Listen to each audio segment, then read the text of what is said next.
Hola amigas, amigos, qué gusto estar en un capítulo más con todos ustedes, me da muchísimo gusto, pero más gusto me da estar hoy sentado con un gran hombre, con una persona que se ha dedicado y ahora vamos a conocer por muchos, muchos años al tema del mundo artístico, de la parte cultural, histórica, un estudioso de las letras, en fin, ya conoceremos.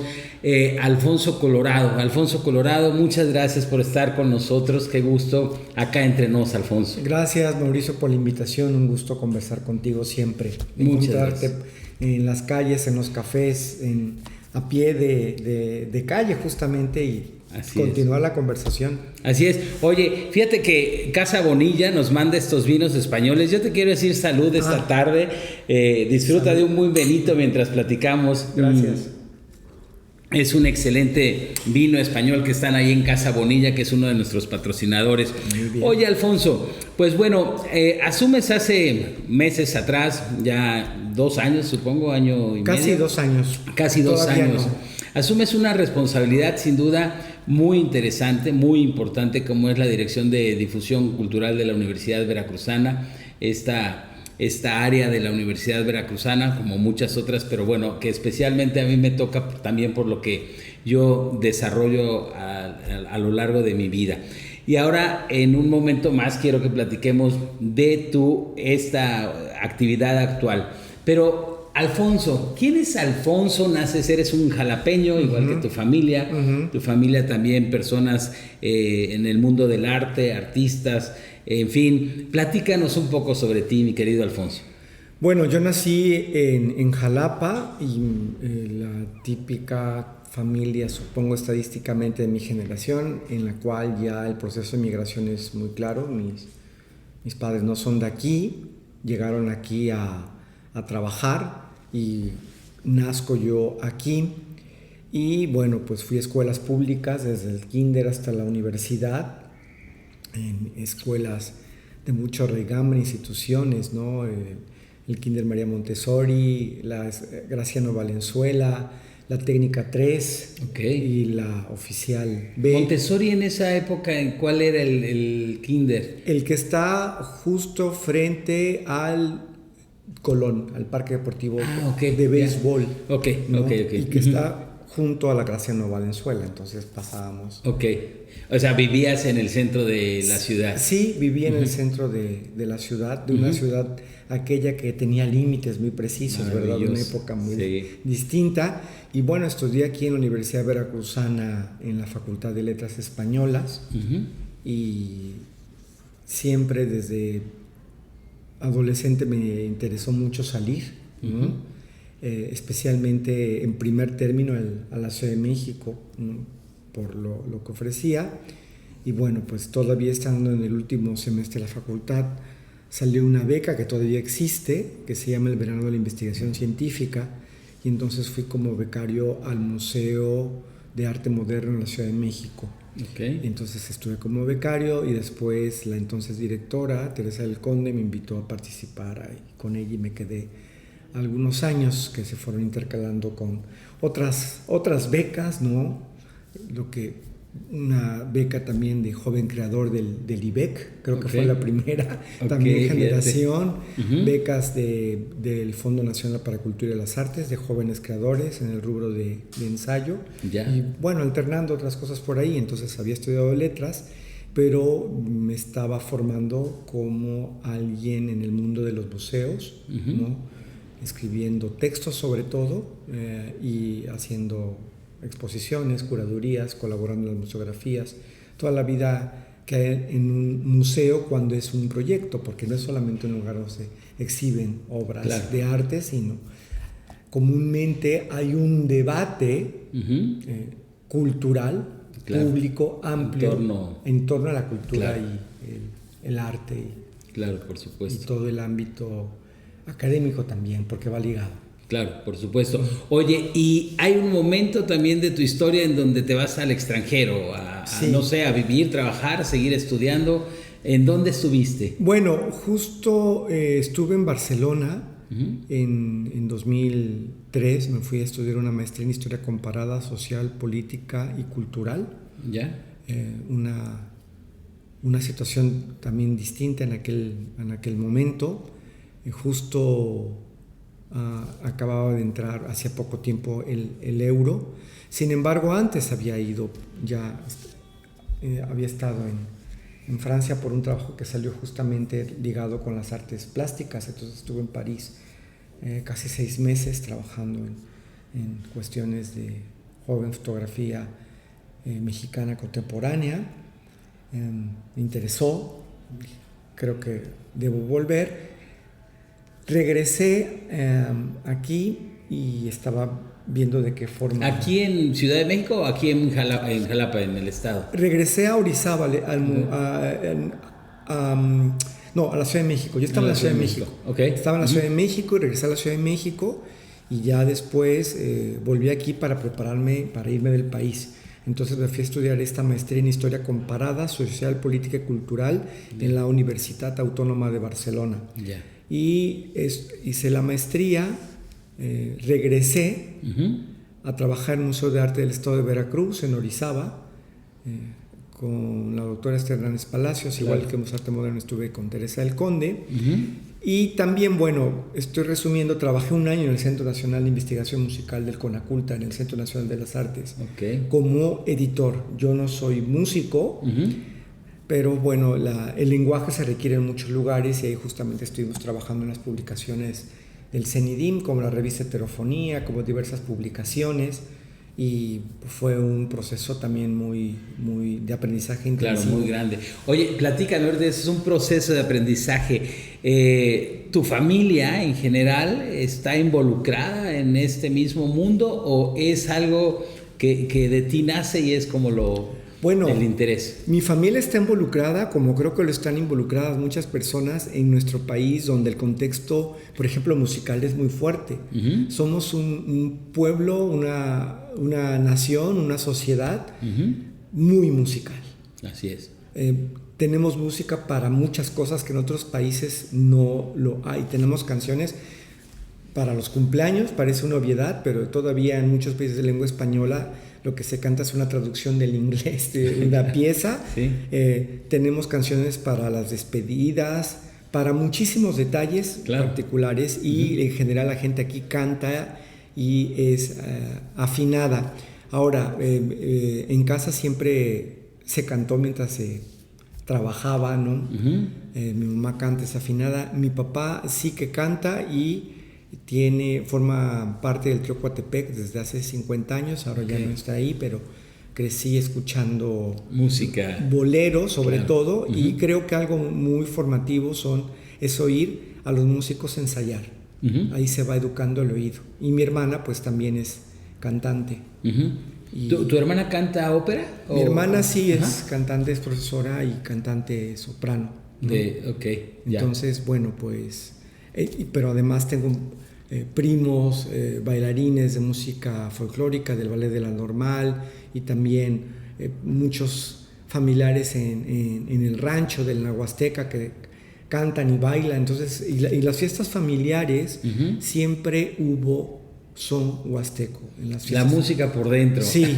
Entonces, creo que este elemento de la formación se relaciona con esto de la misma manera en que me considero las generaciones que tuvieron acceso a la educación pública de calidad, ¿no? Y que todavía abarcaba un rango muy importante en la materia de educación artística. Exacto. Y muy en especial las bibliotecas públicas. En ese sentido, considero un elemento decisivo en mi formación la biblioteca de la ciudad. Que está en la esquina de Juárez. Que hoy no está tan bien, ¿verdad? Está un poco lastimada ya, sí, ¿no? Bueno, hay un problema estructural con la lectura en general. Y creo que las bibliotecas aquí y en todos lados tienen que reinventarse porque el mundo ha cambiado. Entonces, yo considero que esa biblioteca pública fue decisiva porque me permitió, en un contexto donde no había apenas libros, había mucha música, ¿no? Oye, ahora que dices reinventarse las bibliotecas, y no es en esencia el tema, pero ahora con todo esto que existe y bueno, cómo avanza la inteligencia artificial, más todo la evolución que hemos tenido tecnológica, audiovisual, en fin, ¿cómo verías tú la reinvención de una biblioteca? Es decir, de que las personas en general, los jóvenes, los niños, se vuelvan a atrapar con esta maravilla de lo que podría ser el contacto con los libros y el contacto con la literatura y demás. Bueno, de entrada creo que, por ejemplo, el hecho de que hayan entrado las computadoras a las bibliotecas planteaba un dilema. Uh-huh. Es decir, creo que era importante que entraran porque ahora forman parte de la información, pero creo que hay que tener muy definido para qué entran, uh-huh, para que sea una consulta que realmente forme parte del ámbito cultural, académico, etcétera, o si ya se utilizan para otra cosa. Y luego creo que algo muy importante es ver cómo las bibliotecas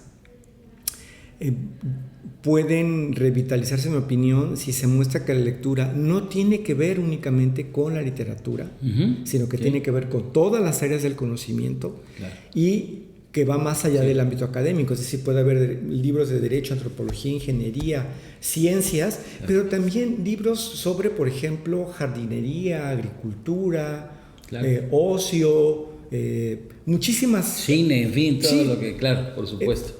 Y creo que también el auge, no solo de la biblioteca, sino de la lectura, va ligada a cuestiones relacionadas con el desarrollo cívico de una sociedad. Uh-huh. Por ejemplo, en algunos países, como en general en Europa, ¿no? Puede notarse de manera muy clara que muchos de los libros, para empezar, que se lee, uh-huh, pero que estos libros que se leen no son, como lo vemos aquí a veces, como una cuestión de sofisticación, de uh-huh, distinción intelectual, académica, sí, de snobismo incluso, sino temas de agenda pública. Uh-huh. Siempre hay varios libros que acaban de salir que pudo haber sido escrito, sí, en efecto, por un escritor, pero también por un antropólogo, un sociólogo, un científico, claro, que habla sobre estas cuestiones, sobre, por ejemplo, el feminismo, la equidad de género, claro, etcétera. Uh-huh. Y puede notarse que las conversaciones y los debates sobre estos temas no son exclusivamente de los especialistas o de los académicos o de los periodistas, uh-huh, sino están en los cafés, están en la calle, están en el trabajo. Entonces creo que esta pregunta que haces me parece muy importante porque creo que hay que repensar uh-huh, el modelo educativo, no únicamente ligado a las instituciones educativas, sino como algo que se relaciona con toda la sociedad, uh-huh, ¿no? Uh-huh. Porque es un momento de cambio acelerado. Y esto lo notamos sobre todo nuestras generaciones. Sí, fíjate que ahorita que hablas y expones yo diría esta necesidad de poder que se ejecute de alguna manera o se logre. Yo tiene muchísimos años, tiempo, meses, que no menciono la palabra pandemia, ¿no? Uh-huh. Pero, y por supuesto, nos tomó de una manera muy atropellada, pero fue muy prolongado.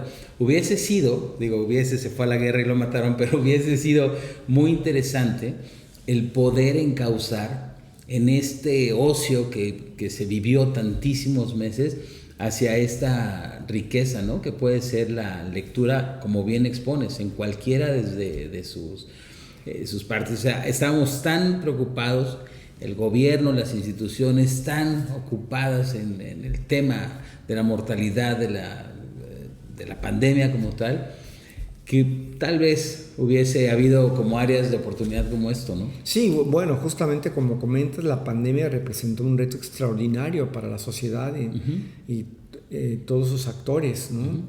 Y creo que, en efecto, si vuelve a haber algo, porque que esperemos, ¿no? Son cíclicas, tardará, ¿no? Podría. Justamente ya hay herramientas para incentivar este tipo de cuestiones, y hay que ver cómo las sociedades tienen sus momentos de revoluciones lectoras, uh-huh, y justamente las sociedades en las que se lee mucho, uh-huh, se dio básicamente por procesos sociales amplios, revoluciones lectoras. Claro. Es decir, no basta que un gobierno incentive, uh-huh, solamente no basta que un grupo social determinado incentive.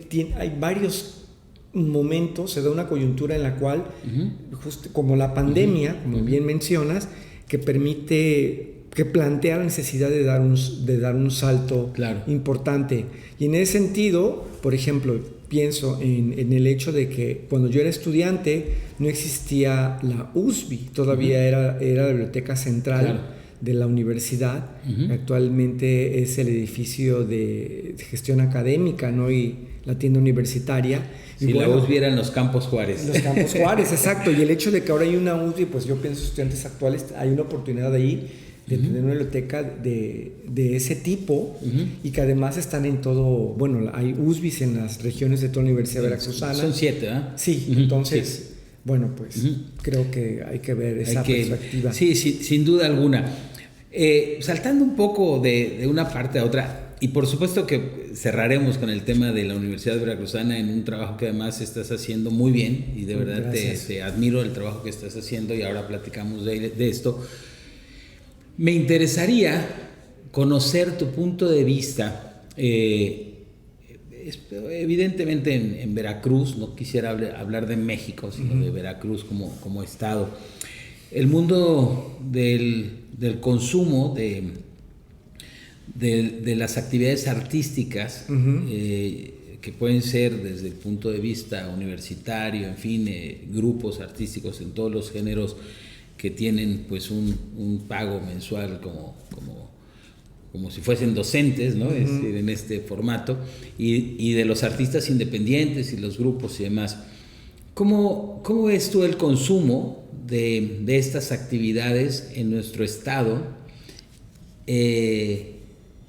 Sería como la primera pregunta. Bueno, yo creo que el consumo específicamente cultural ha aumentado de manera muy clara, incluso diría exponencial en las últimas, por ejemplo, 2 décadas. Y puede notarse en el hecho de la cantidad de grupos artísticos que hay en todo el estado, ¿no? Por ejemplo, en el caso de Jalapa, están los grupos artísticos de la Universidad Veracruzana, pero hay una gran cantidad, además, de estudiantes, de profesores, profesoras, artistas, no solo músicos, actores, actrices, artistas visuales y de muchos otros tipos teniendo una gran actividad. Hay ya también muchos espacios privados, independientes. Hay también, por ejemplo, en el momento en que se funda Difusión Cultural, no existe el Instituto Veracruzano de la Cultura, que lleva a cabo una labor muy importante. Por ejemplo, pues hay un centro cultural nuevo en Tlacotalpan, ¿no? Que no existía, ¿no? Hace poco. Y está la Secretaría de Cultura y Ayuntamiento de Jalapa, que hace muchas actividades, más los espacios independientes, más incluso diría la apropiación de espacios, ¿no? Por parte de los actores civiles, que incluso no necesiten ya un espacio para hacer actividades, porque hay una gran población estudiantil. Desde hace décadas han venido jóvenes de todo el país, verdaderamente de los 4 puntos cardinales, a formarse artísticamente aquí. Lo que es actualmente la Facultad de Música existe de manera incluso previa a lo que es actualmente la facultad. La Sinfónica de Jalapa se fundó mucho antes que la propia universidad y ahora forma parte de ella.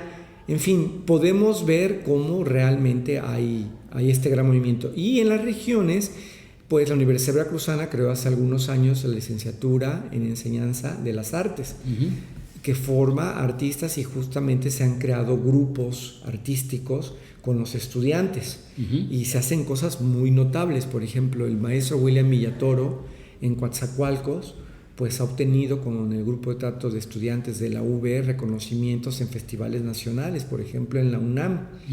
Entonces también creemos que es muy importante que esto se conozca en Jalapa,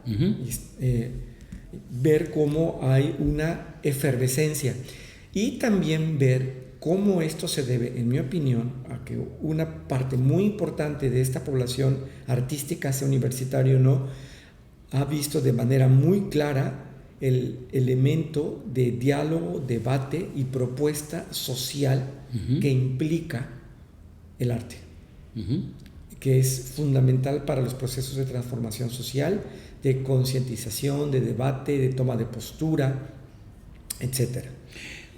Sí, sin duda alguna. Ahora, Te quise empezar con esta pregunta como para poner en contexto hacia dónde me interesa también llegar. Hemos platicado en algunos otros momentos, ¿no?, sobre estos grandes artistas que están y tienen la gran ventaja o dicha o fortuna de pertenecer a una institución, llámese Gobierno del Estado, Universidad Veracruzana, institutos, en fin, lo que tenga que ver, y tienen una remuneración económica importante. Hay un gran número de artistas, como tú bien lo dices, en esta cuna de la enseñanza en temas del arte y la cultura, de artistas independientes que se encuentran en una gran desventaja frente a los demás, y seguramente con igual de talento y con igual de capacidades en todos los sentidos. Alguna vez también platicábamos de esta educación que se le fue dando al consumidor del arte, de la música, de la danza, en fin, en donde todo era gratuito, y en muchas ocasiones sigue prácticamente siendo de la misma manera. Esto pone en una mayor desventaja a los grupos independientes, porque entonces quien va no quiere asumir un pago, hacer un pago, digamos, por consumir, por escuchar, sin entender que el artista no tiene otro ingreso que lo que puedes pagar en un boleto en algún espacio, en algún lugar, ¿no? Entonces, ¿cómo visualizas estas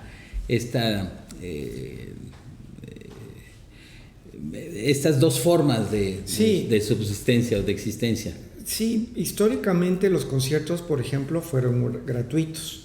Y en ese sentido, insistir en la perspectiva histórica. Por ejemplo, Tlenguicani cumple este año 50 años, y la Orteu 70. Okay. ¿No? El ballet folclórico ya está un par de años prácticamente de cumplir 50 años. Entonces son grupos que se generaron en un momento muy distinto y han continuado con su trayectoria. Y por el otro lado, ahora, justamente en este momento de cambio, ya hay algunos conciertos que se cobran, ¿no? Por otro lado, también creo que es muy importante ver cómo juega un papel fundamental, como parte de esta respuesta al dilema que planteas, porque es un dilema, la descentralización. Entonces, muchos eventos, por ejemplo, del siglo que tenemos ahora, Música y Contexto del Sonido como Historia, se enfocan claramente en las regiones. Y también muchos de los conciertos se enfocan específicamente también en la comunidad universitaria. De hecho, tenemos un ciclo que se llama La Música y las Humanidades, que es un concierto mensual organizado en el Auditorio de Humanidades, y se hace cada concierto relacionado con los contenidos temáticos de las facultades de Historia, Antropología, Sociología. Y entonces así va la comunidad en pleno. No se coloca un cartel a ver quién llega, ahí, esperándolos. No, acordamos con los directores, directoras, secretarios académicos de las facultades. Como una actividad de y entonces que el concierto de la Facultad de Antropología tiene que ver, fue con Orbis Tertius, con la raíz perdida y olvidada, África. Y se habló sobre el origen musical fuertemente orientado con la esclavitud, la agricultura intensiva, con los procesos históricos, y eso empata directamente con los contenidos. Entonces, tiene que ver con el hecho de que justamente estamos reorientando, porque la perspectiva de ofrecer conciertos gratuitos a granel pertenecía a otro momento. Y entonces, ¿qué es lo que hacemos ahora? Buscar de manera muy clara, mantener estos conciertos, pero también atender comunidades específicas, ¿no?, para atenderlas.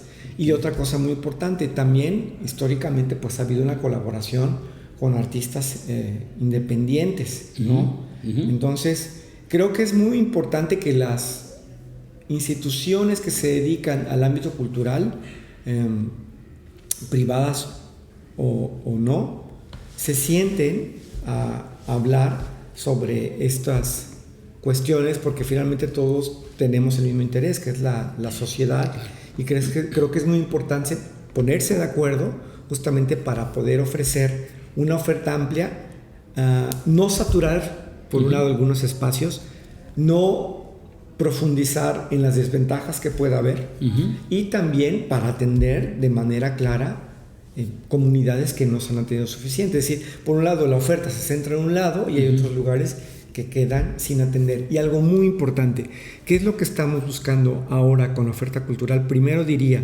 los músicos de difusión cultural son académicos. Su función es ser artistas, pero son académicos. Imparten clases, dan a FEL, hacen conciertos didácticos, etc. Y segundo, que esto es fundamental, estamos ofreciendo una oferta diferenciada.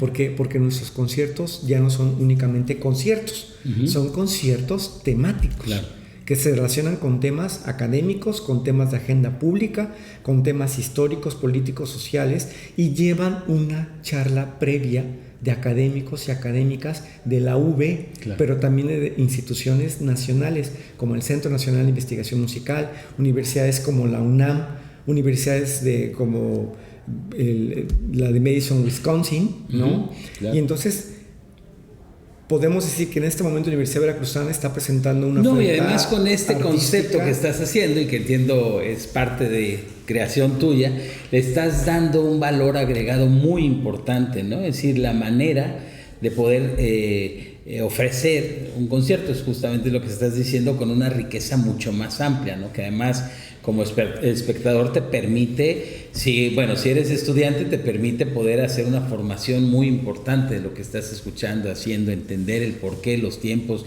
los momentos históricos, y bueno, cumpliendo también esta otra función como grupos musicales que se presentan en diferentes espacios teatrales o demás, ¿no? Y además la reflexión compartida como universidad y como sociedad.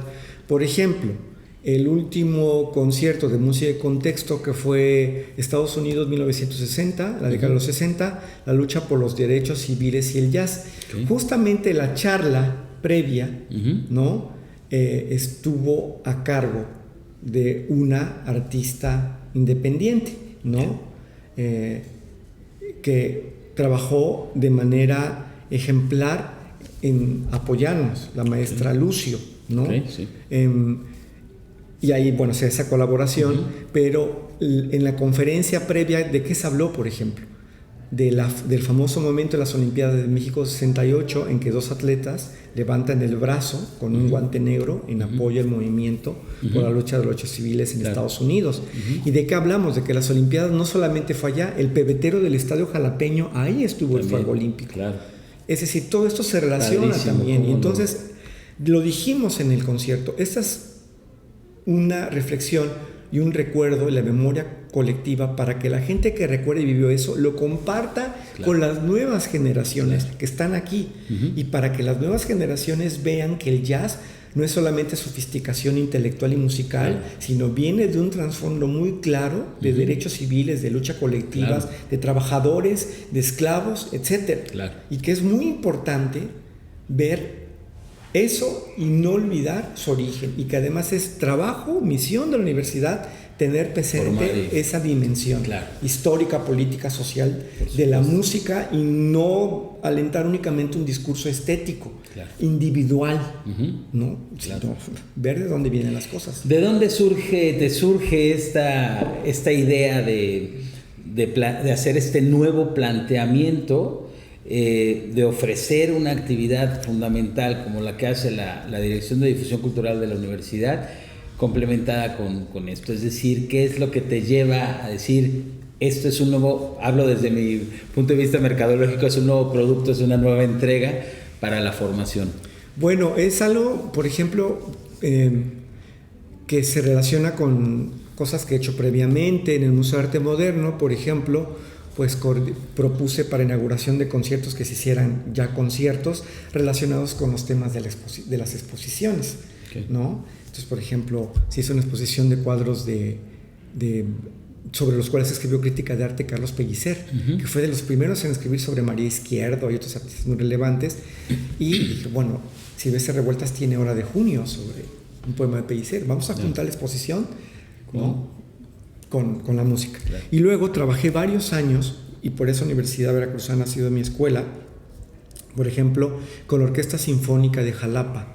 El primer programa de mano para los conciertos, el texto para el programa de Mano lo escribí en el año 2000 con Francisco Sabín. Pues yo era joven y agradecí mucho la oportunidad de empezar, y pues he escrito muchos. Claro. Y después de eso también pues el trabajo en el Centro Nacional de Investigación Musical, mi doctorado, mi maestría es en historia, mi doctorado también. Mi tesis doctoral es sobre la ópera europea del siglo XVIII, que tiene como tema la caída de Tenochtitlan, la conquista de México, que hay decenas de óperas, y no solamente inglesas, francesas, italianas y alemanas, hay de compositores portugueses, checos, que es un tema muy importante. Todo esto se fue conjuntando, pero sobre todo creo que fue decisivo crecer en un contexto en el cual tuve acceso, como toda la sociedad aquí, al trabajo de los grupos artísticos. Entonces formó parte central de mi educación universitaria de licenciatura el acceso al teatro, a la música, a la danza, ¿no? Al ballet, al baile folclórico, claro. y una oferta amplísima. Huasteco y demás. Sí, claro. Sí. Y siempre en ese momento, por mi formación y por mis lecturas, veía que había puntos de contacto muy claros. Interesante. Muy Me parece un trabajo súper virtuoso, sin duda. Alfonso, ¿cómo ha tomado el artista y el público no sé si llamarle nuevo formato o formato distinto, para mí innovador, interesante? ¿Cómo lo han asumido? Bueno, ha sido un proceso de diálogo y creo que se ha asumido bien, ¿no? Al principio era algo muy novedoso y era un poco desconcertante no solamente para los artistas, sino para el propio equipo técnico y logístico de difusión cultural, ¿no? Sí, claro. Y después llevamos año y medio, pues tenemos ahora la fortuna de que en los últimos conciertos nuestra preocupación es que la gente se queda fuera, ¿no? Maravilloso. Y que además también creo que algo muy importante es el hecho de que los grupos artísticos de difusión cultural guardan la tradición artística, cultural y social de los géneros variados del arte. Entonces, por ejemplo, un programa, se me ocurre ahora, que tuvo un gran éxito, que se quedaron cientos de personas afuera, fue Viva Pérez Prado, en el cual estuvo la Shally Big Band, claro, dirigida por el maestro Gutiérrez. Maravilloso, sí. Junto con el ballet folclórico, que realizaron bailes de pachucos, de cabaret, de salón de baile, de calle, y con una charla previa de un académico de la Facultad de Historia, sociólogo de la UAM, ya se formó, quien hizo su tesis sobre Tintán, ¿no? Su tesis doctoral, el doctor Jorge Alberto Rivera Mora de la UAM. Y entonces, ¿qué fue lo que se mostró? Antes que nada, eso es muy famoso y muy conocido, pero queremos mostrar que es tema de análisis y estudio académico, que es valioso per se, que esa distinción entre alta cultura, cultura popular y todo esto, en el interior de la universidad no la podemos mantener, porque lo que hace académico algo es el enfoque, no el género. Bueno, y el baile, que es la memoria colectiva que tiene la gente y los grupos artísticos. Entonces, creo que ha sido una fusión maravillosa. Una fusión, y que se da de varias maneras, porque en este momento los programas de mano de la Orquesta Sinfónica de Jalapa están siendo escritos por académicos de todas las áreas de la UB.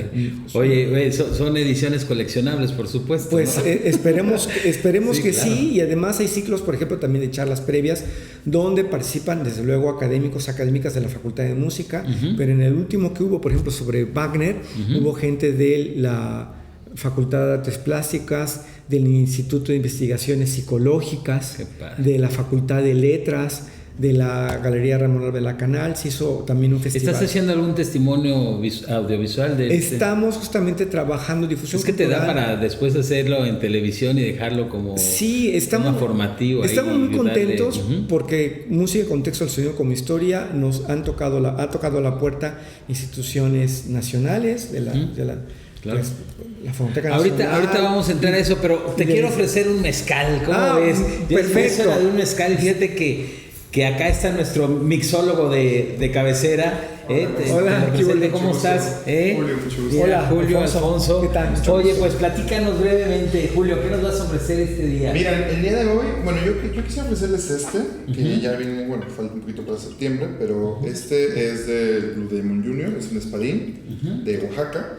Y está muy bueno, está muy rico. Y bueno, lo adquirimos en Casa Bonilla para conmemorar el mes de la lucha libre, que es en septiembre. Hay varios festejos en septiembre. Y los años puedo hacer un coctelito. Claro que sí. Oye, pero platícanos que tiene de conmemorativo de Pepe Maya. Mira, el de Pepe Maya, bueno, Pepe Maya es riquísimos de Casa Bonilla, con unos buenos langostinos. Claro. Este sí es muy rico, la verdad. De hecho, lo fabricamos en Casa Bonilla. Lo que hicimos es que lleva cochinilla del huerto de Casa Bonilla. Entonces, bueno, es un mezcal muy rico. Este son el mismo espadín, nada más con diferentes procesos, pero son mezcales muy aromáticos. Salen de lo común, de un espadín común.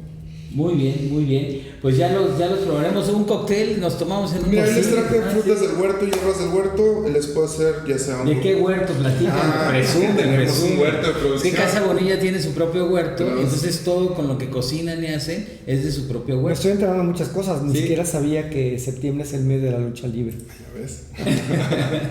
Pero mira, por ejemplo, ahorita les traigo mango, traigo un chile campana muy rico también. Ese no pica, es un pimiento. Ahora si quieren les traigo uno para que lo vean. Y traigo un poquito de melisa, y un jarabe de naranja también que hicimos en el Pues restaurante. tráenos alguna sorpresa que ¿Quieren mocktail o quieren cóctel? ¿Puede ser con alcohol o sin alcohol? Sí, yo por lo pronto sí. Yo también. Sí, porque voy a gracias. traer vino para no cerrarnos Para no, claro, mezcal. Claro que Gracias, sí. muchas gracias. Oye, gracias Alfonso, pero bueno, siempre nos gusta hacer cortesías acá en casa. No, pues muchas gracias. Pero pues vamos adentro ya al fondo, ¿no? Con el trabajo, hemos estado escuchando, bueno, en esta última parte de la charla de todo este formato que tienes de estar trabajando con las diferentes orquestas, grupos, ballets, en fin. Platicamos un poco de música y contexto, o el sonido como historia. Platícanos exactamente, ¿tiene mucho que ver con lo que hemos estado platicando? Sí, sí. Es un ciclo que comenzó en difusión cultural en esta administración. Ahora lo vamos a estar pasando además en pantalla porque esta es una cartelera que viene Exactamente, apenas. sí. Sí. Y bueno, surgió junto a otro ciclo, Motapagolistli, Diálogos, Legado Prehispánico y Presente Musical, que se hizo en el Museo de Antropología con los grupos artísticos de difusión cultural. Muy importante, no fue en el auditorio del museo, fue en las diversas salas. Y entonces, por ejemplo, escuchar a Tlancani Huasteco en la sala Huasteca del Museo de Antropología, cantando no solamente en náhuatl, en mexicano, sino en Tenec, la lengua original. Qué maravilla. Huasteca, verdaderamente fue algo muy especial. Claro. Y en todos estos conciertos son eventos artísticos, culturales, y insisto en el término de reflexión colectiva. Música y contexto busca mostrar la dimensión social, cultural, antropológica amplia de las expresiones artísticas, que son multidimensionales y que apelan justamente a la memoria colectiva y al legado de la sociedad. Entonces, son conciertos que son de carácter temático, que tienen siempre una charla previa de un académico o académica de la universidad, profesor de facultad, investigador, investigadora, y a veces vienen académicos de otras entidades del país y eventualmente del extranjero. Y buscan justamente también crear vinculación entre los grupos artísticos y los estudiantes, la comunidad universitaria de profesores y estudiantes de la Universidad Veracruzana. Entonces, por ejemplo, en el concierto de la música de los derechos civiles y el jazz estuvo a cargo de Orbis Tertius, ¿no? Que también lleva para sus 50 años, y participó la Big Band de Yasub. Sí, maravillosa, que está tocando increíble. Sí, y bueno, pues son estudiantes de la única licenciatura en jazz que existe en México. Claro. Y la colaboración justamente entre Orbis Tertius, dirigida por el maestro Orlando Alarcón, y que además ahora tiene como miembros egresados de Yasub, ¿no? Y el maestro Tonatiuh Vázquez, que dirige la Big Band y que se dio la batuta a 4 estudiantes para que la dirigieran. Muy bueno. Y al final tocaron Qué maravilla, ¿no? Qué maravilla. Oye, y la diversidad, ¿no? Jalapa Ciudad Musical, Ciudad de Migrantes, a José Alfredo, Fandango, grandes bandas de baile, en fin, ahí lo estamos viendo ahorita en pantalla, ¿no? La verdad es que, digo, existe para todos los gustos y ahí es una diversidad maravillosa lo que están haciendo. Y esta diversidad implica ver que el espectáculo artístico, insisto, tiene un elemento transversal muy fuerte. Por ejemplo, el primer concierto Jalapa Ciudad Musical, Ciudad Migrante, hubo música clásica, hubo jazz, hubo muchos géneros musicales, y en ese sentido se mostró, bueno, hay músicos de la Orquesta Sinfónica de Jalapa, o músicos de Orbis Tertius, o músicos de muchos grupos de Tlenhuicán, de todos los grupos que hay, y sus géneros son distintos, la orquesta de salsa, la popular, pero ¿qué tienen en común? La migración.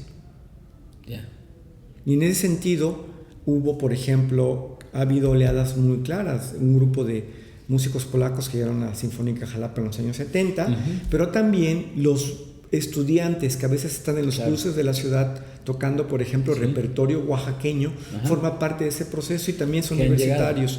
Y por ejemplo, este concierto cerró con una banda de alientos que tocó Dios Nunca Muere, en el que había muchos estudiantes oaxaqueños, pero gente también de Sinaloa, de otros estados, porque han visto que la música de alientos oaxaqueños es la que de alguna forma conjunta el repertorio nacional para los alientos. En fin, todo esto es una propuesta de ese tipo. Digo, la Orquesta Sinfónica, en fin. Oye, y platicando un poco de la celebración, pues de uno de los grupos seguramente más populares y que más gustan en Veracruz y en el mundo, el Tlenhuicani, ¿no? Sí.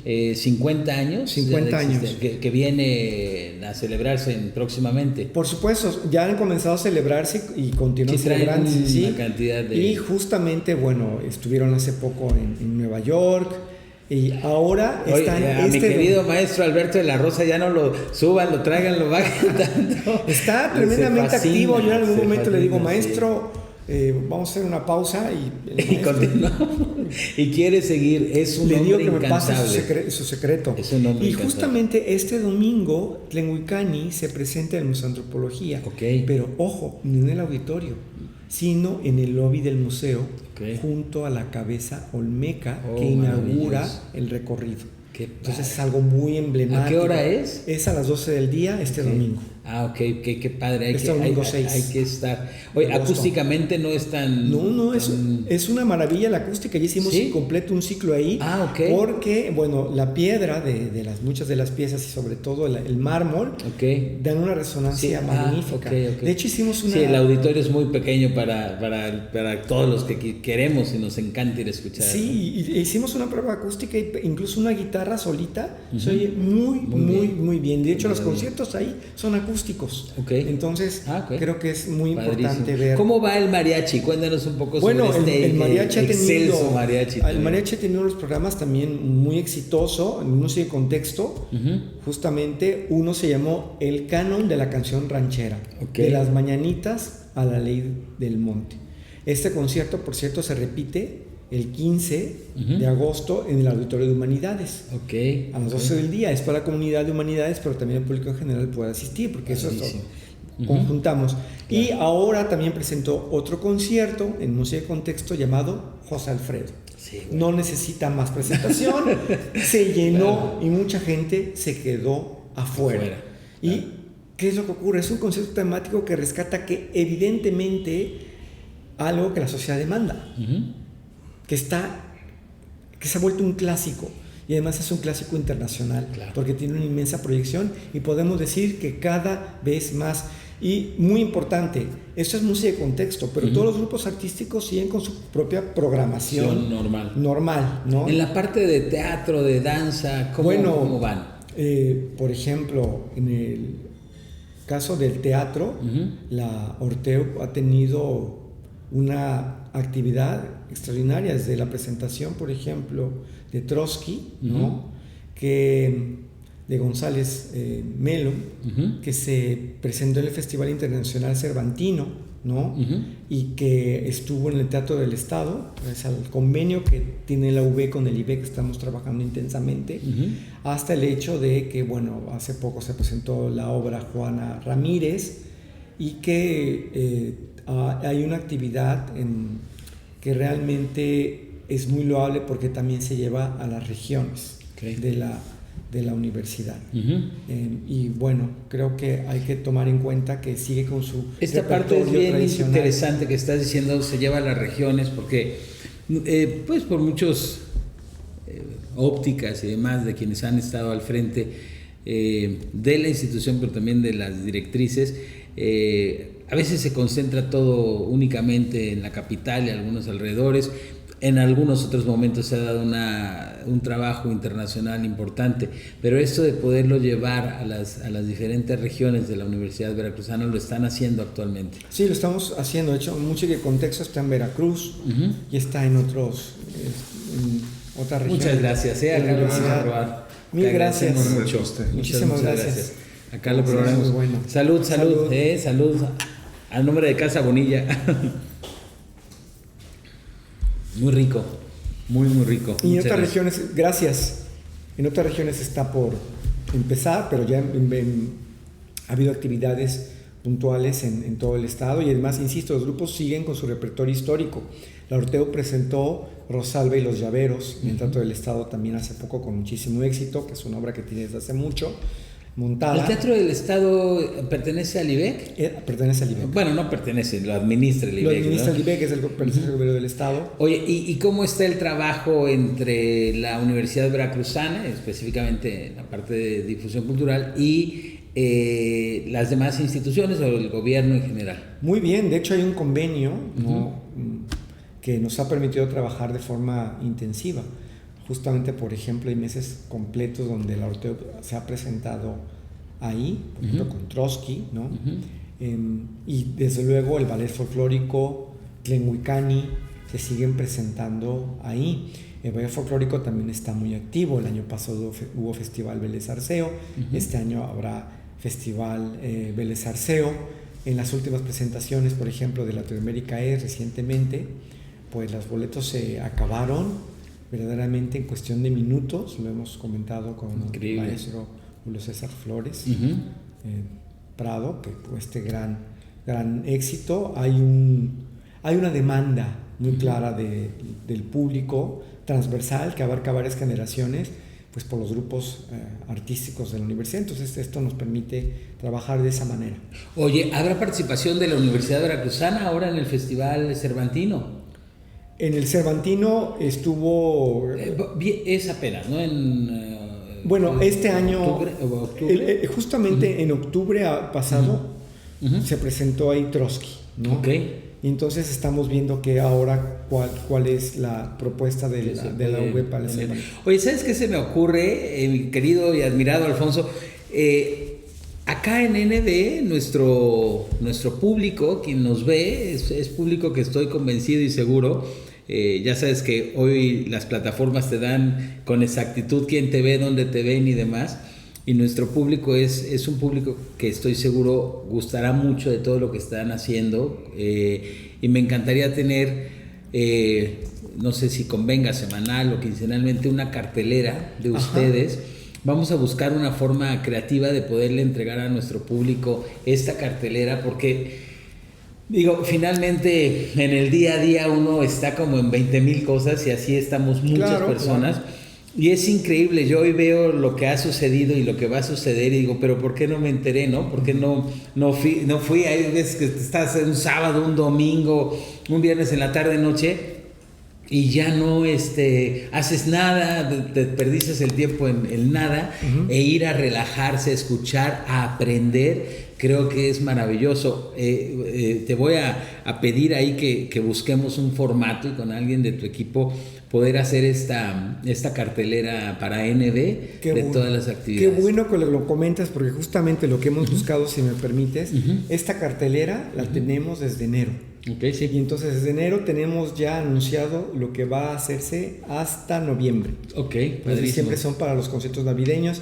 Y entonces ahora hemos distribuido esta cartelera en muchas zonas, por ejemplo de Jalapa, que no se quede en el centro, que no se quede en ciertas colonias históricas, sino además hacemos encuestas en los conciertos que nos ha permitido ver que ya hay gente de la 21 de marzo y de muchas zonas de la ciudad. No, y además nosotros la podemos hacer acá con los chavos del staff que son súper creativos, jóvenes, podemos hacer una serie de shorts, así como ir anunciando, ahí y compartirles nosotros también. Nosotros hacemos mucha producción audiovisual, casi el 90 y tantos % de nuestra producción es audiovisual, un poco por lo que platicábamos, pero el consumo ya es más en la inmediatez, ¿no? Claro. En 30 segundos te enteras de lo que está pasando. Por supuesto. Vamos haciéndolo porque vale la pena por nuestro queridísimo Veracruz, por la Universidad Veracruzana, por poder exhibir, exponer, difundir esta maravilla, ¿no? Pues sí, muchas gracias. Y está en nuestras redes sociales. Y bueno, esto lo hacemos para la sociedad, para la comunidad universitaria. Nos interesa mucho que venga la gente y que venga de todos lados. Y en ese sentido, por ejemplo, pues aprovecho para invitar a los siguientes conciertos. Y está este mes, el 23 de agosto, Pancho Villa y el Corrido Mexicano, ¿no? Este es el año del centenario de la muerte de Villa. Ya. Pero conectando con tus preguntas anteriores, por ejemplo, yo todavía como estudiante de doctorado estuve en un congreso académico en Francia y hablé sobre los corridos villistas. El texto se publicó en francés, está disponible, ¿no? Entonces, bueno, son cosas que he venido trabajando desde antes. Claro. Pero creo que es muy fuerte la proyección de Villa, que no depende únicamente de preferencias personales, sino sí, por supuesto. Es un tema de actualidad, claro, ¿no? Bueno, claro, sí. Y después, el siguiente mes vamos a tener en septiembre canto gregoriano o la fe medieval, un concierto íntegramente dedicado a este género tan especial y con el Coro Universidad Veracruzana, que en este año cumplió 73, insisto en esta tradición, y bueno, pues seguimos adelante con los conciertos. Después en octubre, un ensamble de académicos y académicas de la Universidad Veracruzana, de la Facultad de Música, del Centro de Iniciación Musical Infantil, de la Orquesta Sinfónica Jalapa, etcétera, van a tocar un programa llamado El Sonido de la Ilustración, obras parisinas de Haydn y Mozart. No, bueno. Este concierto va a ser dirigido por el maestro Magdan Lebel, director titular de la Sinfónica Jalapa, y va a tener como solista a 3 estudiantes universitarias de la Facultad de Música al piano, el concierto número 9 de Mozart. Este concierto tradicionalmente se llamó Genome porque se pensaba que había sido dedicado a un pianista, pero investigaciones musicológicas han mostrado que no, que estaba dedicado para una pianista, hija de un amigo cercano de Mozart, a quien le impresionó cómo tocaba. Entonces se apellida Jérémie. Entonces, este concierto es para hablar sobre cómo muchas veces las mujeres han quedado en una historia que no se ha escrito bien, marginadas, y para mostrar cómo las estudiantes tienen un nivel que les permite ser solistas. Y además hay un espíritu de inclusión porque 3 estudiantes comparten un mismo concierto. Padrísimo, me encanta la fusión que estás haciendo, de verdad es increíble, te felicito mucho y también entiendo, y hace rato te preguntaba cómo lograr compaginar, porque pues también las costumbres, ¿no? La forma que tienen o tenían de trabajar los grupos, los docentes, en fin, todo esto no es fácil, es una capacidad de negociación, de convencimiento, porque además, bueno, en el mundo del arte todos creen a veces que ya es que lo traen todo sin poder abrirse, y qué bueno que lo han permitido y que lo has logrado y que lo han logrado, porque es muy importante. Gracias. ¿No? Qué bueno que lo comentas, porque lo que quiero es agradecer, reconocer el trabajo en equipo de difusión cultural, este trabajo colectivo, sin el cual no se podría hacer todo esto. Entonces, ha sido un reto, y nos hemos planteado que es un reto que tenemos como equipo y como institución, justamente ofrecer una oferta diferenciada en este cúmulo de oferta que hay, artística, ofrecer una oferta universitaria académica, por un lado también mantener nuestra tradición de la que nos sentimos orgullosos y renovarla, y tener parámetros muy claros como la descentralización, ¿no? Porque además está en el plan del trabajo del rector de la Universidad Veracruzana esta serie de elementos, la vinculación académica, la atención a comunidades que no lo han sido, etcétera. Entonces, trabajamos como universidad de forma colectiva, y todo el equipo que está en difusión cultural, la dirección de grupos artísticos, claro. El maestro Roberto Aguirre, que además proviene del ensamble clásico de guitarras, claro. que también ha tenido varios programas muy exitosos en música y contexto y en general, y toda la estructura logística que hay, la administración, claro. ¿no? Sí, es un trabajo, como bien lo apuntas, en equipo. Sí, promoción y medios, seguimiento y control. Somos muchas personas, la Oficina de Asuntos Técnicos, trabajando todo el tiempo. Sí, me imagino. Y sin este equipo no sería posible. No, me queda claro y conozco perfecto de lo que hablas. Por dónde está metido también, me queda muy claro. Te felicito mucho, gracias. De verdad, y bravo por la universidad, porque el rector creyó en este proyecto y todos los involucrados igual, los grandes artistas de la universidad, y todas las áreas que dices, ¿no? Exacto. Los técnicos, los administrativos. Los técnicos de audio y iluminación tienen una experiencia extraordinaria. Mejorable, y todos aportan algo, los choferes, el personal de limpieza, todo el mundo, y creo que una colaboración estrecha, especialmente como parte fundamental para que este proyecto de difusión cultural sea exitoso, son los directores de los grupos artísticos. Claro, sí, de verdad es un trabajo titánico, interesantísimo, pero que sin pasión y amor por lo que se hace no resultaría. ¿Estás de acuerdo? Sí, y estamos muy contentos, sobre todo de que, instituciones nacionales y algunas internacionales hayan empezado a tocar las puertas, y que justamente también el proyecto editorial implica rescatar el legado que tienen los grupos, las fotografías, los programas de mano, los carteles, ¿no? Los videos de tantos años de grupos artísticos. Maravilloso. Debemos tener eso. Entonces ahora tenemos un proyecto editorial que va a empezar a funcionar. Increíble. Ya está funcionando, pero va a empezar a tener productos a partir del siguiente año. Qué padre. Pues muchas felicidades. Gracias por el libro que me trajiste a regalar. Lo leeré con mucho interés, y decirte salud, sí. Amigo, salud por estos éxitos. Gracias. Que continúen, de veras que está muy rico. Gracias. Que continúen. Con mezcal hubiera estado más rico, pero ya después. Y de verdad que esta es tu casa. Muchas gracias. Esta es la casa de la Universidad Veracruzana. Vamos a arrancar de inmediato con este trabajo que vamos a hacer nosotros acá. Muchas gracias para poder difundir este gran trabajo, y todas las veces que desees tener en esta mesa o en otros espacios que tenemos a tus directores, los directores de las orquestas, los de teatro, siempre va a ser para nosotros una cuestión muy enriquecedora, porque de eso se trata, de difundir, de comunicar y de hacer que Veracruz siga en un escaparate muy importante como lo fue hace muchos años, y hoy empieza a volverlo a hacer, creo yo, es mi óptica. Pues muchas gracias. Y sí, debemos tener muy claro que también, por ejemplo, los medios son muy importantes para que esto llegue a la sociedad. Puede haber un trabajo muy intenso, pero si no llega a la gente... Claro, no pasa nada.